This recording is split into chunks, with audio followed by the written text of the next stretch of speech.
lately there's been this law going around, or this law that was passed in North Carolina about the transgender bathroom bill. Let's call it that, right? Essentially what it means is that you have to use the bathroom on your birth certificate as opposed to the bathroom that you identify with. Clinically, people who identify as a different gender have what's called gender identity dysphoria.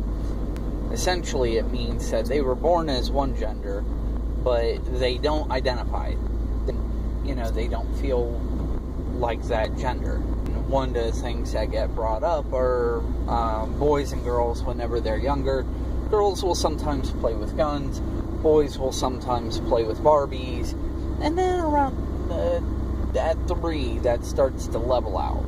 Gender dysphoria happens whenever the boys want to keep playing with Barbies because they really, really like the Barbies and they identify with the Barbies. And there's a whole bunch of jokes and responses going around online. Oh, I don't want some pervert coming into the bathroom, want to have some guy go in a dress and touch my kid. There's a couple of problems with that.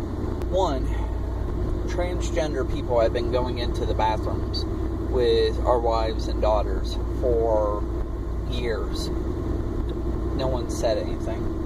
2, that goes both ways. So male to female and female to male. Are we not worried about our sons going into the bathrooms?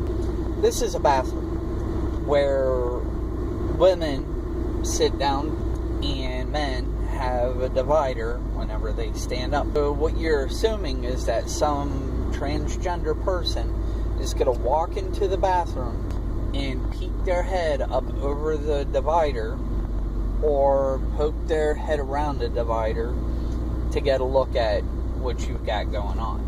How many times has this happened to people? Comment down below. How many times have you been in a bathroom and someone comes in and looks at your gear? Really? Is this something to be worried about? Number 3, people who have gender identity dysphoria go their whole lives pretty much with persecution about that. They've always identified as that sex. That's all they wanted to be, was that sex. They've gotten told no. They've gotten told that's wrong. They've gotten told it's against God's will. They've gotten told that they're going to hell for it.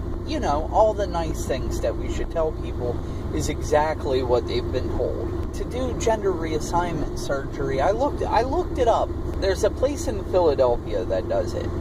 To do gender reassignment surgery cost all total, that's to get facial features, to get, gender reassignment, which is to get the genitals reassigned to whatever sex that you want to be. The whole package is $140,000 to look the way that you feel. I have this mole here, and I have these glasses. That's what my mom gave birth to, and that's what my wife married, and that is who I am, and I am comfortable with that. But I can go into a plastic surgeon, and I could get this taken off, and I could go get LASIK, and I could get rid of these, and nobody, except maybe my mom, and maybe my wife, nobody would argue with me about this. Nobody would say, oh, your mole was perfectly fine. Nobody would say, you know what, it's okay to wear glasses. Even though we have LASIK, don't worry about it. If I got those things done, people would say, well, good. If it makes you feel better, if it makes you more comfortable, then do it. Where's the line? If a woman wants fake breast, nobody says, oh, that's disgusting. You shouldn't go get implants. No, nobody says that. No. 4th point. Whenever you have a kid, people ask, well, what do you want? Boy or girl? one of the things that I hear most often is, I don't care as long as it's happy and healthy. If they're not happy being who they are, and the way that they feel, and the way that, if they're not happy like that, then why on earth are we forcing people? Why are we condemning people? It doesn't make any sense. That's not loving your neighbor. That's not, that's none of those things. I don't really think the trans problem going on in America is with trans people.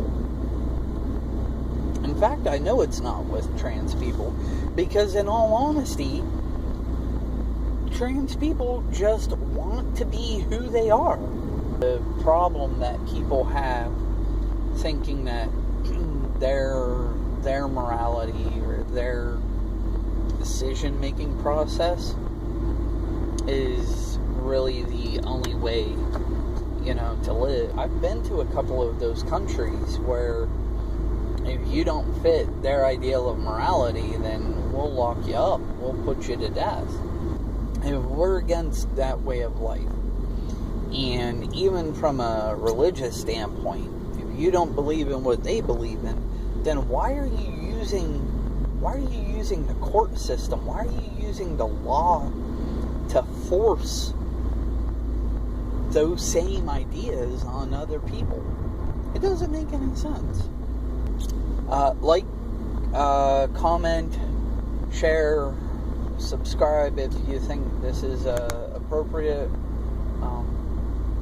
and let me know what you think. Comment down below. Have you ever been in a bathroom and had to fight a transgender person? Have you ever been in a restaurant and had to fight a transgender person? Better, have you ever had to fight a transgender person at all? Yeah. Well, let me know. Well, maybe I could be wrong.